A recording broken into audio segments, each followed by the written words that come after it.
aire es un bien de todos y todos somos responsables de él.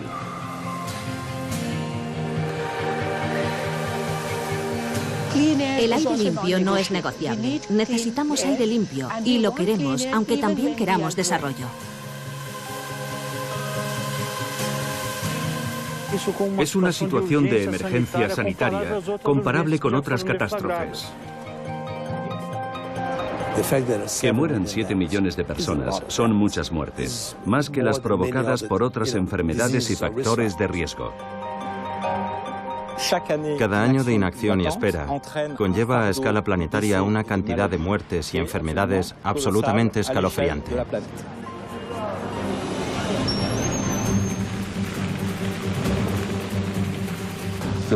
El problema de la contaminación del aire no es un problema irreversible. Se puede resolver teniendo la voluntad de hacerlo. Si no atajamos este problema ahora mismo, imagínese cómo afectará a las próximas generaciones.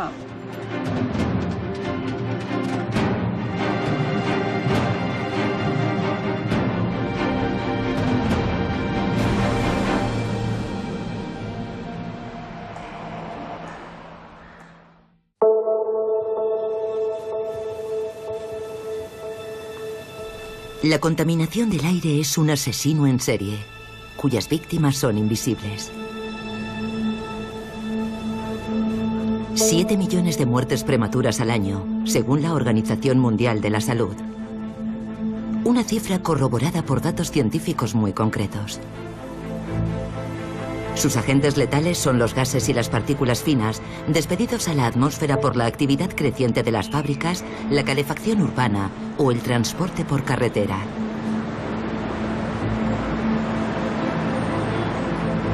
Estas emisiones tóxicas se confunden a menudo con los gases de efecto invernadero, causantes del calentamiento climático, como el CO2, un gas no contaminante. Pero aunque provienen de las mismas fuentes, conllevan otras consecuencias.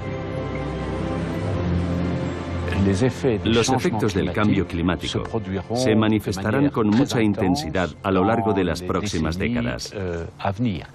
Tenemos tanta información sobre los problemas climáticos que nos hemos olvidado un poco de los problemas de calidad del aire.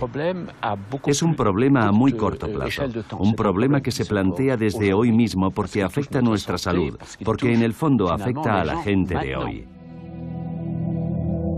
La contaminación atmosférica afecta a todas las megalópolis del mundo a diferentes escalas. Pero las más azotadas son las capitales emergentes, un síntoma de su desarrollo desenfrenado. Las ciudades indias y chinas rebasan periódicamente los umbrales de alerta, exponiendo sus poblaciones a un riesgo sanitario mayor. Las metrópolis más ricas no se libran, ni en América ni en Europa. Sufren una contaminación crónica con efectos nocivos a largo plazo. De París a Ciudad de México, pasando por Los Ángeles y Pekín, la comunidad científica ha dado la señal de alarma. Las ciudades libran hoy una batalla contra esta amenaza, el primer riesgo medioambiental para la salud pública.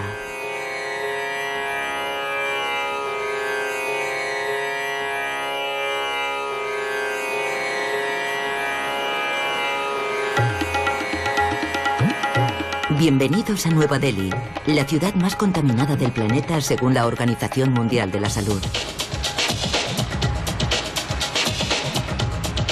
Con sus 8 millones de vehículos, el doble que hace 10 años, la capital india está viviendo una era de crecimiento desbocado que condena a sus 25 millones de habitantes a un infierno atmosférico.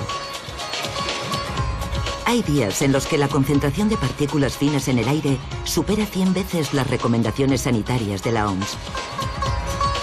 Micropartículas, pero también dióxido de nitrógeno y ozono. Un cóctel tóxico para los habitantes que pasan horas en sus coches, trabajan en la calle o viven en las aceras. Es una especie de crisis multicontaminante, porque a diario respiramos un cóctel letal de polución. Durante mucho tiempo se creyó que solo las grandes ciudades tenían un problema de contaminación. Pero ahora estamos viendo cada vez más poblaciones pequeñas de la India alcanzar niveles críticos de contaminación. Los primeros estudios sanitarios nos permiten hacernos una idea de la magnitud de la epidemia. 3 años de esperanza de vida menos en la capital y 1,5 millones de muertos al año en todo el país.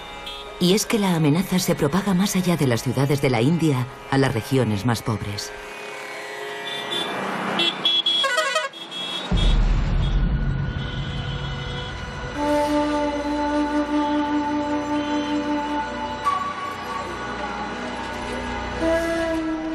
La cuenca del Singrauli es el pulmón energético de la India. Proporciona el 20% de la energía eléctrica del país, explotando las abundantes reservas naturales de carbón.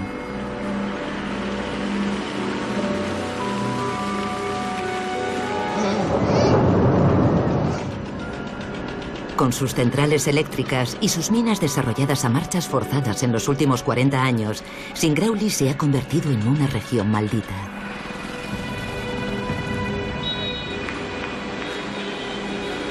Irrespirable para sus habitantes, que viven presos de las emisiones de diversos tipos de polvo y gases tóxicos. En esta región aislada no existe ningún estudio oficial acerca de la magnitud del impacto sobre la salud pública. En el hospital del distrito de Guaidán, los médicos asisten impotentes a esta lenta agonía. El Dr. Singh lleva 22 años observando una explosión de las infecciones pulmonares y las alergias severas. Respire. Respire.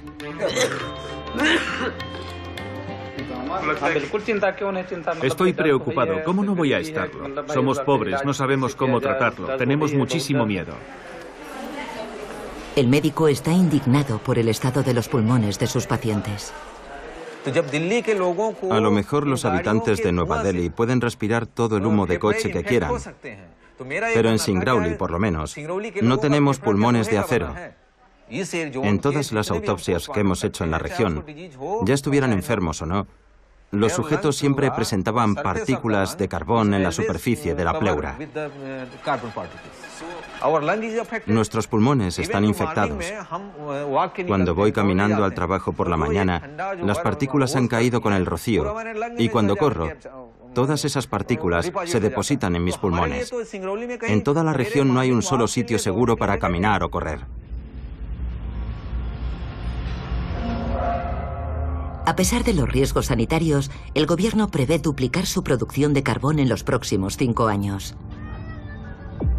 El objetivo, proporcionar electricidad a los 300 millones de indios que aún no tienen acceso a ella. El ministro de Medio Ambiente reivindica ese imperativo y se niega a recibir lecciones de las potencias occidentales. En Delhi hemos cerrado ya 3 unidades contaminantes y vamos a ajustar otras 2 unidades a las normativas. Estamos planeando construir nuevas centrales en lugares aislados en vez de en ciudades. Es una forma de encontrar un equilibrio. Pero no olvidemos que Estados Unidos también exporta carbón. Si de verdad tanto les molestan las emisiones, los estadounidenses deberían dejar de exportar carbón. Pero no lo hacen, y aún así se permiten darnos lecciones. Europa consume 10 veces más carbón que la India, y eso supone contaminación. Nuestra contaminación solo se va a multiplicar por 2, y daremos acceso básico a la electricidad a los más pobres. Todo el mundo en este planeta tiene derecho a usar la energía del carbón, y a la India se le quiere negar.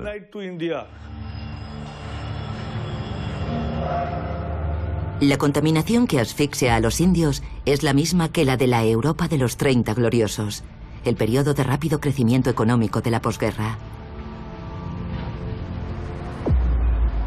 Hoy el peligro ha retrocedido en el viejo continente, pero la contaminación ha cambiado de naturaleza y, al igual que otras capitales, París no ha derrotado la amenaza. Air París prevé también hoy una fuerte concentración de partículas en suspensión que afectará a la mitad norte del país. ¿Nos deja asfixiarnos el Estado con esta contaminación? Será la polémica pregunta que nos ocupará durante esta hora y cuarto. Así nos lo recuerdan los intensos picos de contaminación que vive periódicamente la Ciudad de la Luz desde 2013. Sin embargo, estos episodios de alerta medioambiental no son más que la punta del iceberg.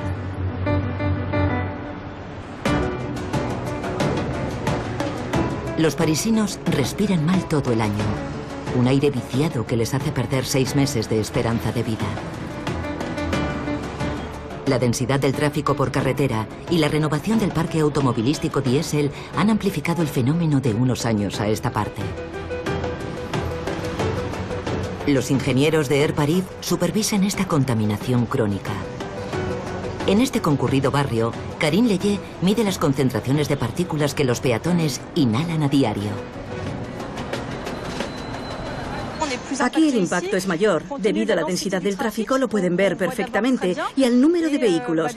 Y también debido a que la circulación no es muy fluida. Los vehículos se paran, vuelven a arrancar y aceleran. No hay viento y además estamos al lado de los vehículos. Hasta podemos ver perfectamente el impacto de los peatones al pasar, que vuelven a poner las partículas en suspensión. Aquí vemos cómo suben. El contador enloquece. Hasta 10 veces el umbral fijado por la Unión Europea. Ligados al tráfico, hay 2 agentes contaminantes que merecen especial atención. Un gas, el dióxido de nitrógeno, y las llamadas micropartículas, unos polvos microscópicos 100 veces más pequeños que un cabello. Este filtro que ha estado expuesto a la contaminación durante una semana. Y encontramos estas pequeñas partículas que no son filtradas por la nariz, sino que pueden penetrar hasta los alveolos pulmonares. Las partículas finas se clasifican en función de su tamaño. Las PM10, de 10 micrones. Y las más pequeñas y aún más dañinas, las PM2,5, de 2 micrones y medio. Para cada una de ellas, la Organización Mundial de la Salud emite unas recomendaciones sanitarias y la Unión Europea impone umbrales de alerta. Además del transporte por carretera, hay otros agentes contaminantes que provienen de aún más lejos. El 50% de la contaminación que respiramos aquí es de origen local y el otro 50% es contaminación procedente del conjunto del área metropolitana de París o polución procedente de otros países de Europa. No hay que olvidar que en la región de París existe una zona agrícola relativamente importante. Durante los picos de contaminación que vivimos en marzo del año pasado, hubo una combinación de contaminación ligada al tráfico y los gases emitidos por la agricultura en la temporada de fumigación que contribuyen a la formación de partículas.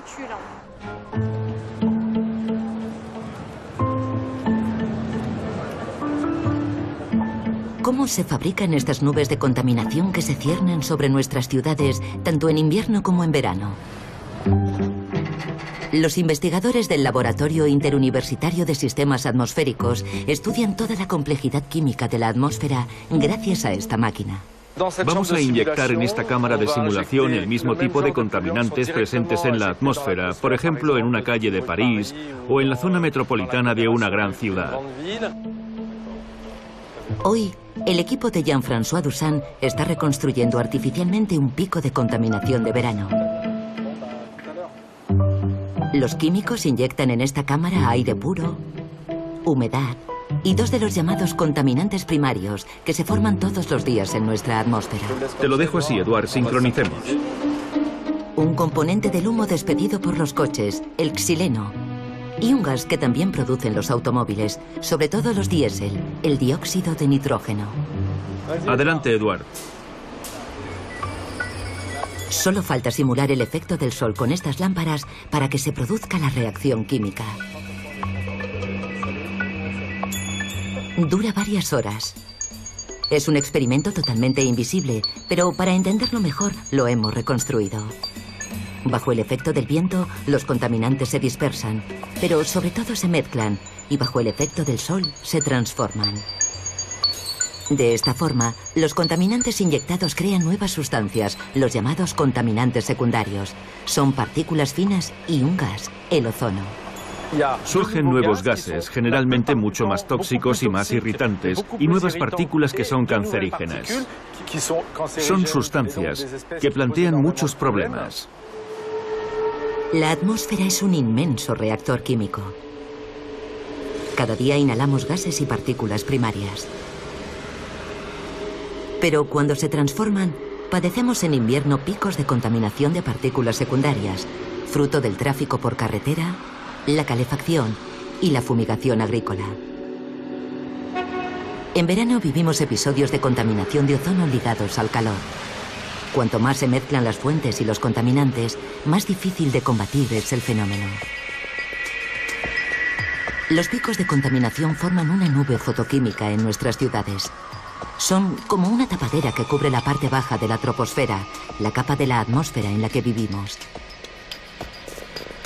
La altura de esta tapadera puede oscilar entre 2.000 y 250 metros en función de la temperatura ambiente. Cuanto más baja es la nube, más tóxica. Hemos observado que los efectos de la contaminación pueden ser radicalmente diferentes, sobre todo cuando la capa es muy baja, porque entonces se produce un fenómeno de acumulación de contaminantes. Esta nube fotoquímica reacciona de manera diferente en función de las condiciones meteorológicas. La lluvia arrastra los contaminantes al suelo, mientras que el viento los dispersa. Y una situación anticiclónica mantiene la nube estancada.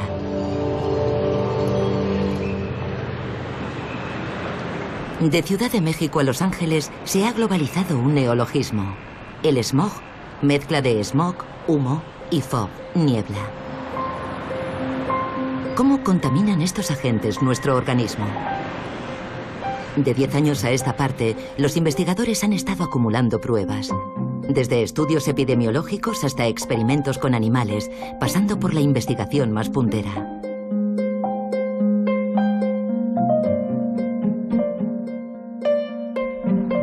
El Instituto Adolf Merkle está especializado en la biología celular. La profesora Barbara Rotten lleva 4 años estudiando en este laboratorio la toxicidad de las nanopartículas emitidas por los motores de nuestros vehículos. Son partículas ultrafinas de menos de 1 micrón de diámetro. Aquí pueden ver una partícula individual. Y aquí, o aquí, son aglomerados de varios cientos de nanopartículas.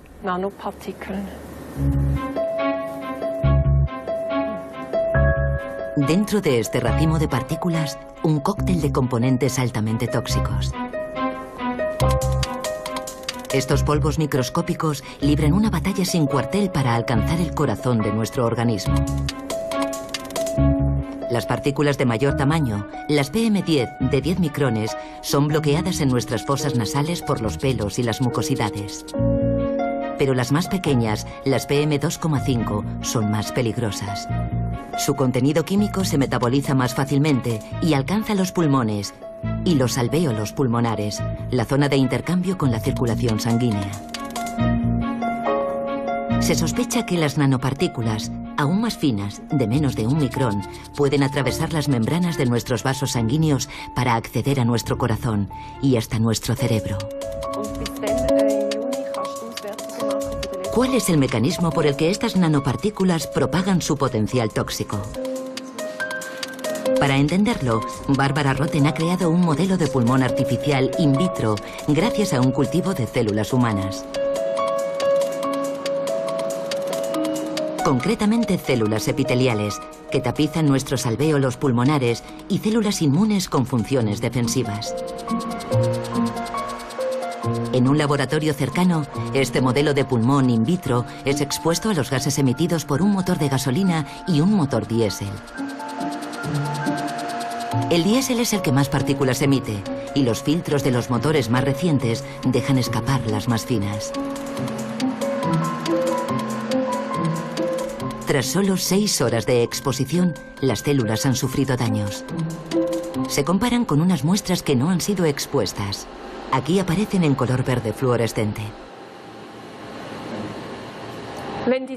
Cuando las células se ven expuestas a las partículas del diésel y éstas se adhieren a la superficie de la célula o incluso penetran dentro de ella, pueden provocar distintas reacciones celulares. Pueden crear radicales libres que tienen un efecto oxidante.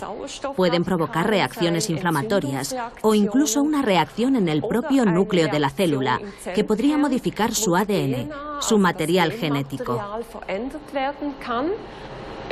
La célula no muere propiamente. sino que más bien sufre una división celular descontrolada, una serie de reacciones inflamatorias que a la larga pueden provocar un cáncer. Estos experimentos en laboratorio evidencian los efectos agudos a corto plazo de las partículas diésel. Después de 20 a 30 años de estudios, la Organización Mundial de la Salud ya considera que las partículas de diésel son cancerígenas. Esta conclusión se basa en gran cantidad de experimentos diferentes, realizados con hombres, con animales y con cultivos de células. Cada tipo de trabajo tiene sus limitaciones. Por eso es preciso hacer diferentes estudios, a largo y corto plazo, para conocer los efectos de las nanopartículas.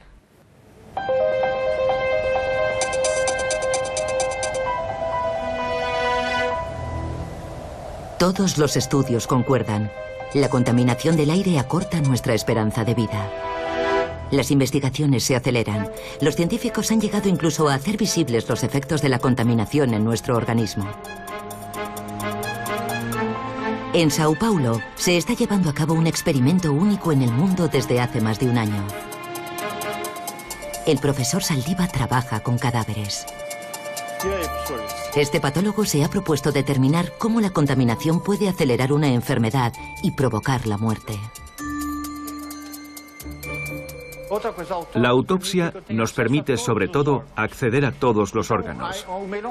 Es una forma de completar los estudios ya existentes, los epidemiológicos y los clínicos, tomando fragmentos de tejidos que muestran las modificaciones en la estructura de los pulmones, los vasos sanguíneos o el cerebro, y que también nos permitirán comprender los factores que han causado su inflamación.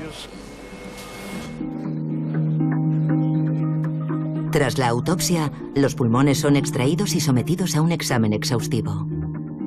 Estos pulmones pertenecen a un hombre de 63 años, no fumador. Paulo Saldiva se interesa especialmente por el black carbon, las partículas producidas por la combustión, sobre todo de los motores de automóvil. Sabemos de qué ha muerto este hombre. Padecía una enfermedad renal y una infección, no ligadas a la contaminación necesariamente, aunque uno de los efectos de la contaminación es reducir nuestro sistema inmune. Todos los cuerpos de las personas que hemos autopsiado en Sao Paulo presentaban este tipo de depósito en mayor o menor grado. En cada individuo nos fijamos en el color original del pulmón, que es este. Vemos que hay una especie de frontera entre la parte sana y la que podemos achacar a la inhalación de contaminantes. Para un individuo que no fume y que viva en Sao Paulo, lo más probable es que este black carbon provenga de los vehículos. ¿Cómo lo sabemos?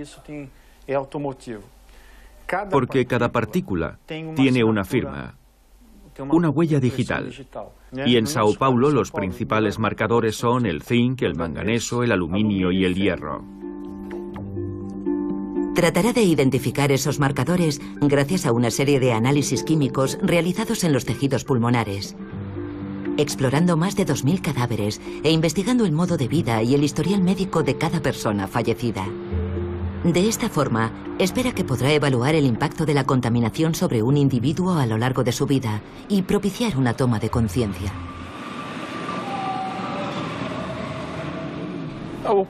La lucha contra la contaminación no genera aún un consenso. Si yo invento una vacuna contra el dengue o el ébola, ¿quién se va a oponer? Pero si propongo limitar los combustibles, el diésel, y limitar el transporte individual para favorecer el transporte público, no habrá un consenso. Creo que ha llegado el momento de reconocer que estamos ante una situación de emergencia sanitaria comparable con otras catástrofes.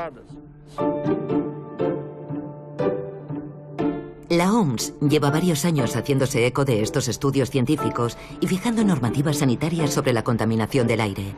Pero en 2013 la institución fue aún más lejos y dio la señal de alarma.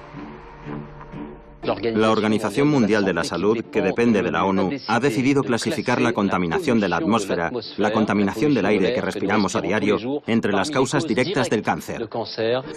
El aire es un bien de todos y todos somos responsables de él. Es necesario desarrollar una política de salud pública para resolver este problema. Sabemos que la contaminación atmosférica es cancerígena, como el tabaco y el amianto. Provoca cánceres y enfermedades respiratorias, pero también patologías cardiovasculares. Un total de 7 millones de víctimas al año. La OMS advierte a la opinión pública. Tenemos la responsabilidad de dar la voz de alarma y declarar que es un factor de riesgo importante. Si no tomamos medidas para proteger a las poblaciones y alertar a los gobiernos, las empresas y la sociedad civil, no podremos ayudarlos a protegerse. Ahora bien, no podemos tomar medidas por ningún país. No podemos decirle a nadie, ahora tienes que hacer esto. No disponemos de poder legislativo sobre los demás países, pero sí tenemos un poder de persuasión. Y ser tan cuidadosos con nuestros estudios, nuestras cifras y nuestras recomendaciones es el poder que podemos ejercer.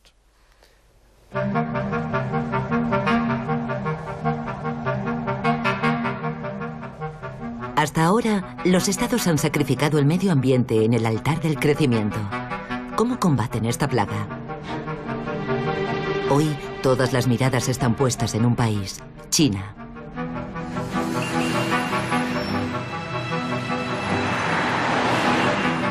Pekín se ha alzado con el título de capital mundial del smog, con sus continuos episodios de alerta medioambiental y su atmósfera bautizada como Herpocalipsis. En Pekín, las tasas de cáncer de pulmón se han disparado más de un 50% en 10 años. Un estudio internacional avalado por la OMS cifra en 1.200.000 las muertes prematuras en el país. Por no hablar del coste económico, abismal, 1.400.000 millones de dólares, según la OCDE. En 2014, Pekín declara la guerra a la contaminación. No le queda más remedio. En 2015, el primer ministro reitera con firmeza esta prioridad. Estamos determinados a reducir la contaminación. Ya hemos acometido un esfuerzo considerable, pero los progresos que hemos realizado no están a la altura de las expectativas de nuestra población. Hemos declarado la guerra al smog. Estamos determinados a proseguir nuestros esfuerzos hasta alcanzar nuestro objetivo. El régimen chino despliega todos sus recursos para vencer este herpocalipsis. El parque automovilístico ha sido revisado y se ha implantado un sistema de transporte alternativo. Alrededor de la capital se han cerrado 200 fábricas. El Estado se ha propuesto castigar financieramente las 15.000 fábricas del país en caso de que rebasen una serie de normativas.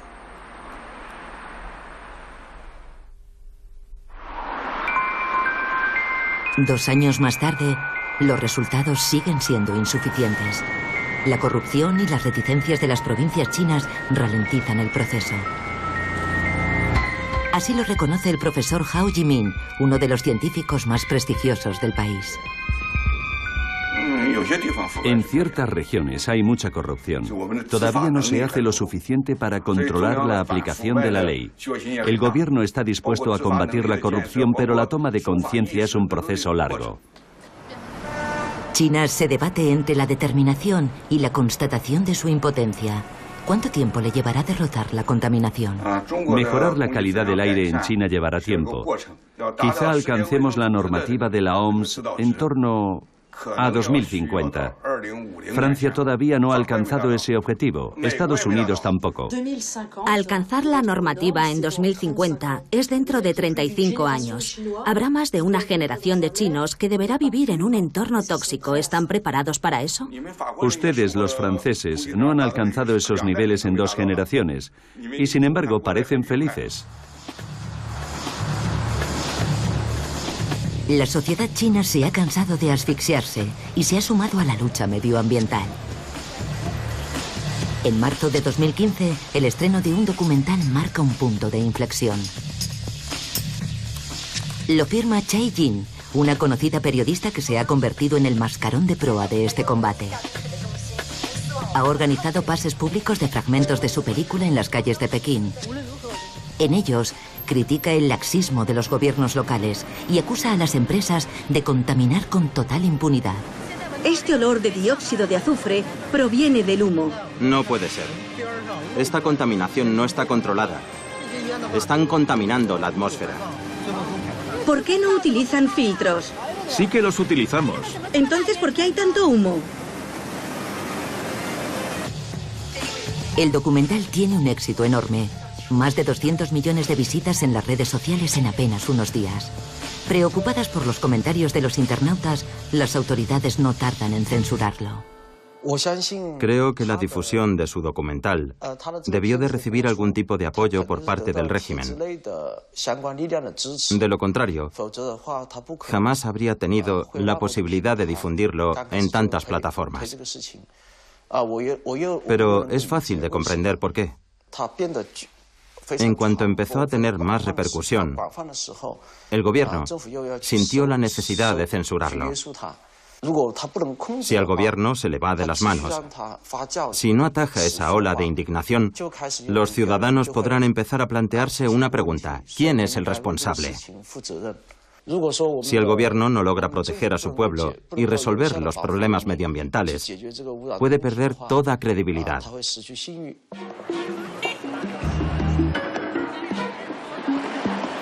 No tienen derecho de huelga ni de manifestación. Sin embargo, algunos ciudadanos chinos se organizan clandestinamente por Internet y salen a la calle para exigir el cierre de las fábricas.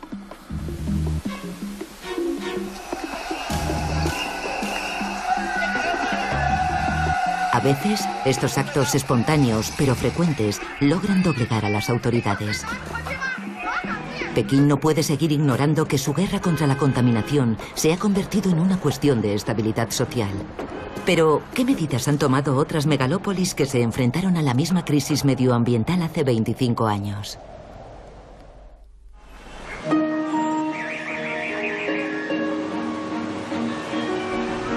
En el continente americano, el ejemplo más emblemático es el de Ciudad de México, que ha sido capaz de encontrar soluciones hasta hace unos años.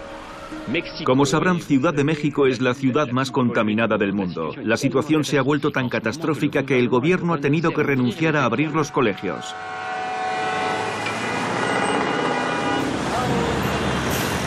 En 1990, Ciudad de México es un valle irrespirable, rodeado de 40.000 fábricas y atravesado por 3,5 millones de vehículos que consumen gasolina con plomo. La capital no tiene más remedio que actuar con contundencia. Deslocaliza fábricas, prohíbe circular un día a la semana y también ordena un control técnico anual de los vehículos para excluir los más contaminantes. El gobierno asegura que antes de finales de año todos los coches habrán pasado por un centro de control como este y habrán reparado su motor. Hoy, Ciudad de México ha ganado 200 días de aire sano al año, según la normativa mexicana, que aún está muy por debajo de la de la OMS. Pero las autoridades ejercen una vigilancia permanente. Controlan la calidad del aire como si fuera un cazo de leche en el fuego. Y el ayuntamiento ha adoptado el principio de la ecología punitiva.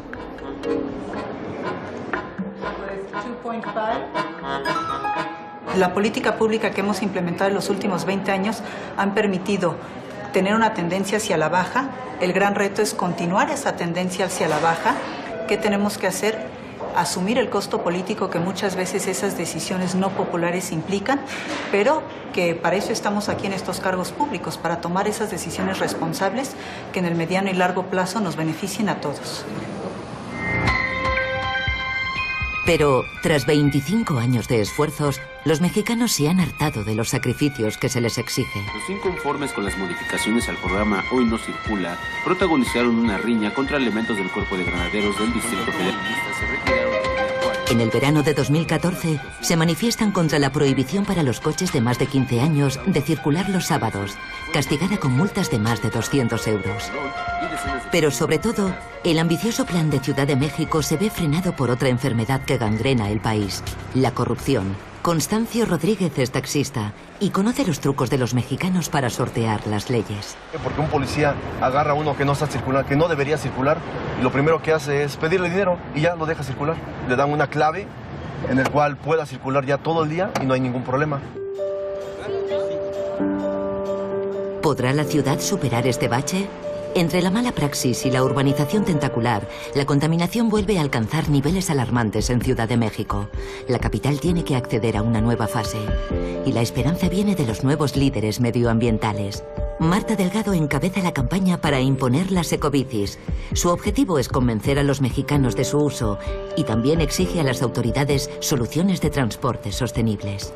Aquí además tenemos reglas mucho más estrictas que son únicas en la zona metropolitana y ciertamente sería muy bueno pensar que todas estas reglas y políticas se extienden a lo largo del territorio nacional.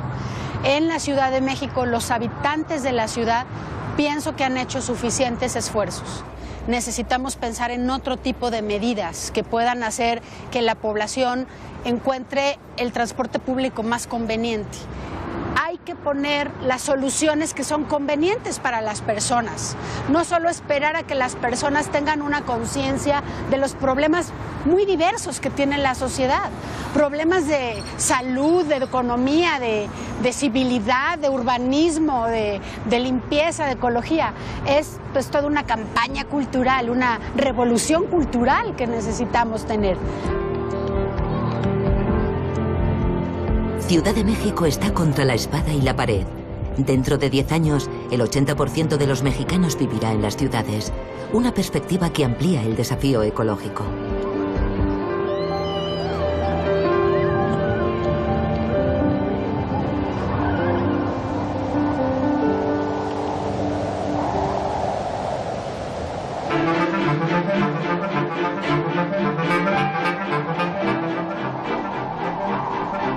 En Europa hay ciudades que llevan años librando la batalla medioambiental. Berlín, pionera en políticas verdes, es el mejor ejemplo. La capital alemana está menos expuesta a la contaminación que otras ciudades europeas, ya que en 2008 logró imponer la creación de una zona medioambiental.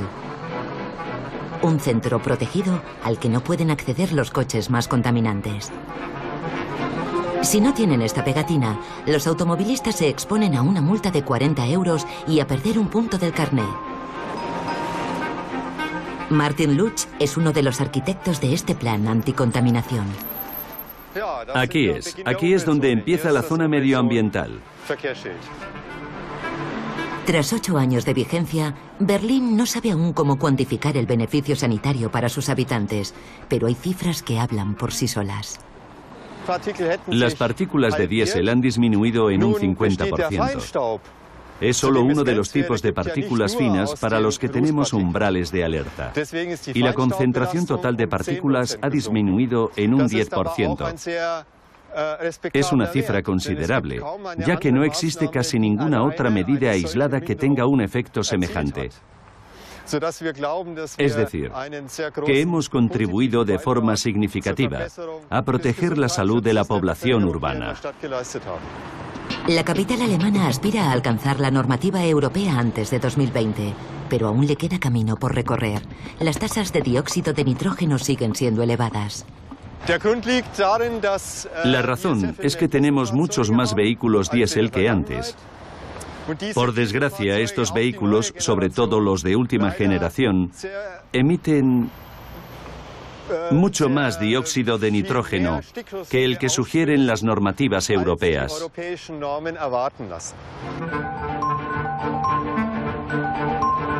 Pese a ser una capital muy verde, ni siquiera Berlín ha llegado a prohibir los coches diésel recientes.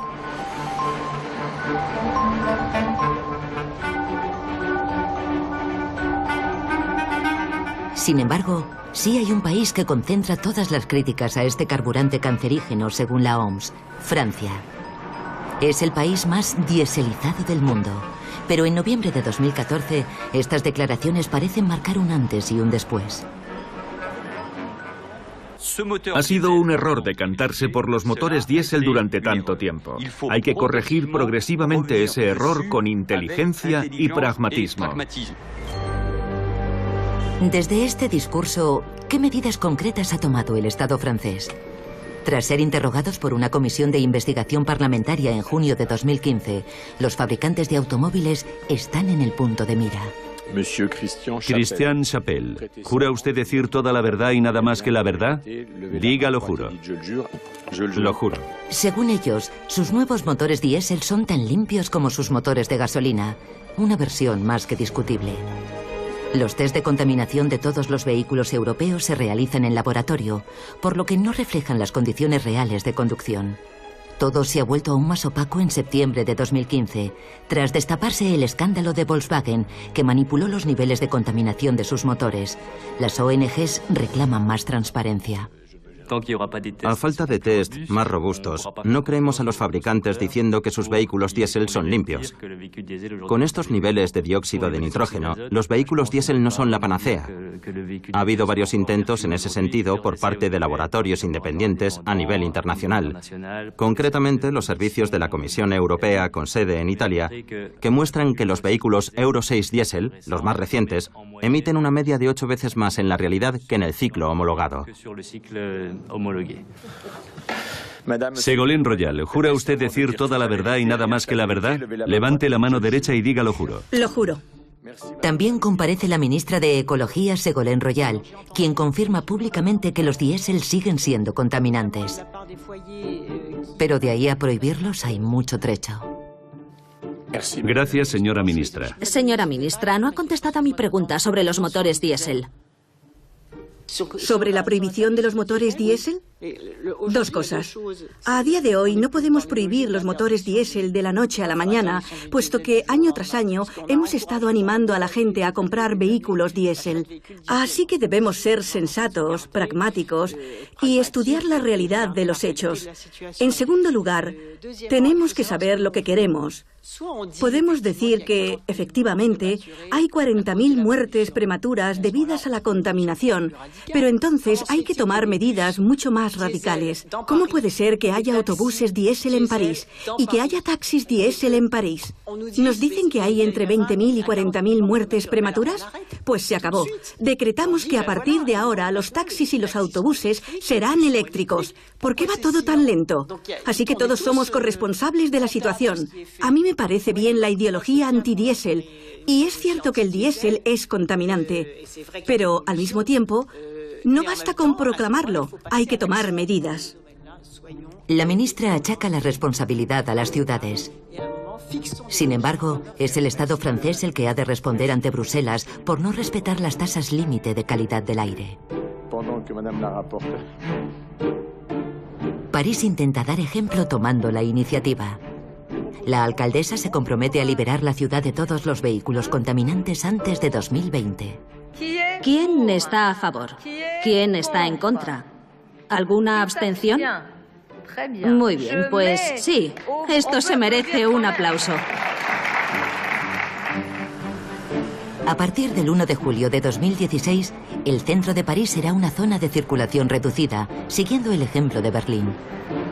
Los vehículos anteriores a 1997 quedarán prohibidos, mientras que se incentivará a los parisinos a que utilicen sistemas de coche compartido. Pero, al igual que en Berlín, de momento no se habla de excluir los nuevos diésel. No quiero más diésel en París. Hasta el diésel de nueva generación es peligroso. Es una tecnología del pasado que consume energías fósiles. Hay que pasar a otra cosa, pero al mismo tiempo soy pragmática. Quiero que encontremos soluciones alternativas y que podamos acelerar la transformación de nuestro parque automovilístico, empezando por los vehículos más antiguos, para reemplazarlos por vehículos limpios o eléctricos, o incluso ningún vehículo, puesto que es perfectamente posible desplazarse dentro de la ciudad sin poseer un vehículo privado. Y yo estoy haciendo todo lo que puedo para que la ciudad esté a la altura del desafío y a la vanguardia de esta revolución eléctrica. Ya verán cómo en 2020 el paisaje de París no será el mismo. Mientras las ciudades y los estados se pasan la pelota, las medidas siguen siendo demasiado puntuales. La batalla del aire muestra así sus limitaciones. Según los investigadores, hay una dimensión del fenómeno que ha sido totalmente infravalorada por los políticos. Y es el hecho de que la contaminación atmosférica no tiene fronteras.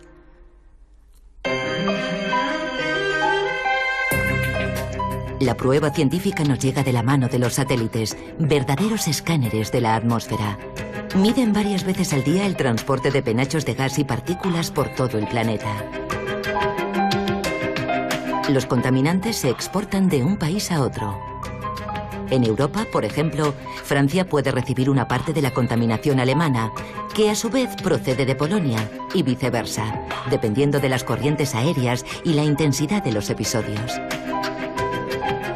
En Asia, el smog de Pekín sobrevuela Japón. Pero a mayor escala, la nube negra china puede desplazarse a una velocidad vertiginosa. Impulsada por el viento, puede atravesar el Océano Pacífico y alcanzar el continente americano en cuestión de 3 a 5 días.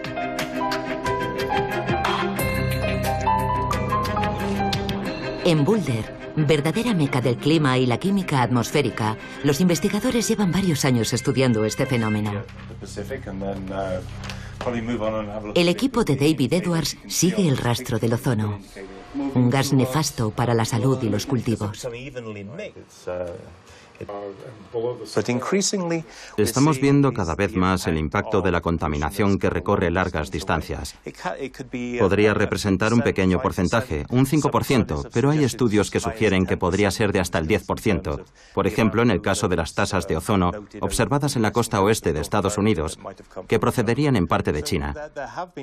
Hay estudios que apuntan a que el hecho de deslocalizar las fábricas estadounidenses e implantarlas en otros países, sobre todo en Asia, puede haber producido más emisiones contaminantes procedentes de Asia, que luego efectúan un viaje intercontinental y regresan a Estados Unidos.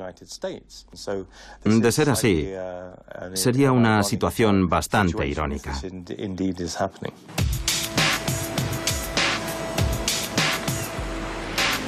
Ironías del destino para California, que tanto empeño ha puesto en convertirse en uno de los estados más limpios de Estados Unidos.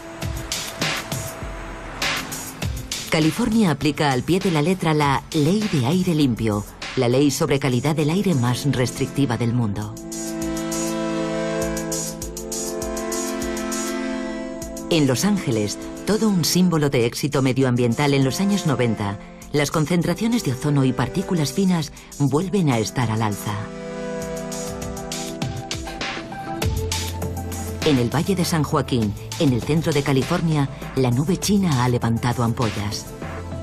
La región supera los umbrales reglamentarios y se niega a pagar las multas por una contaminación que asegura no producir. Para la jefa de la Agencia Gubernamental de Calidad del Aire, es un pretexto falaz.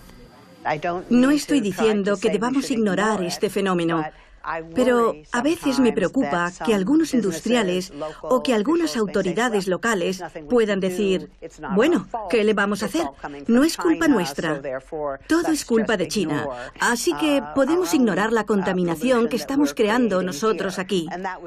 No sería cierto legalmente y tampoco sería cierto científicamente. Todo el mundo debe poner de su parte.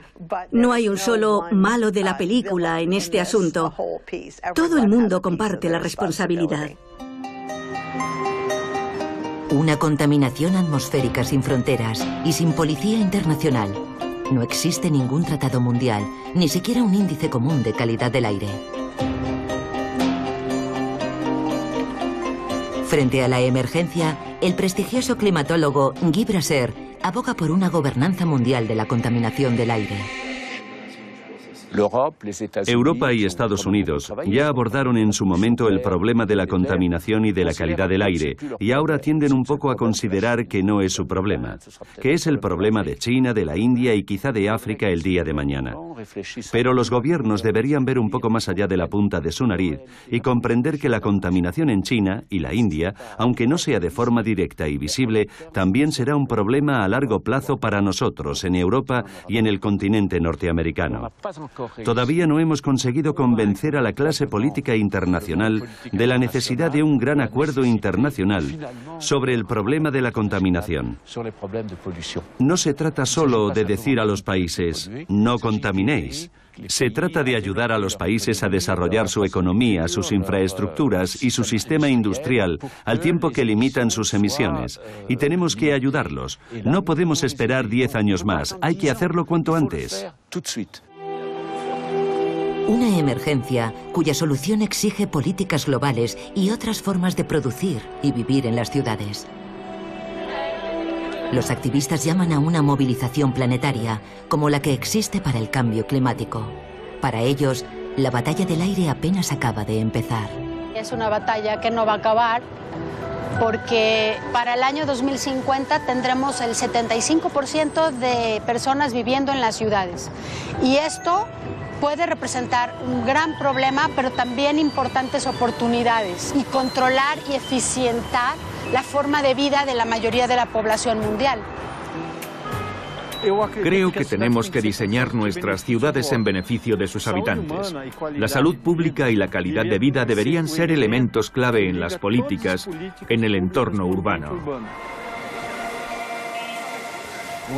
Necesitamos ciudadanos concienciados y necesitamos políticos con voluntad de tomar medidas.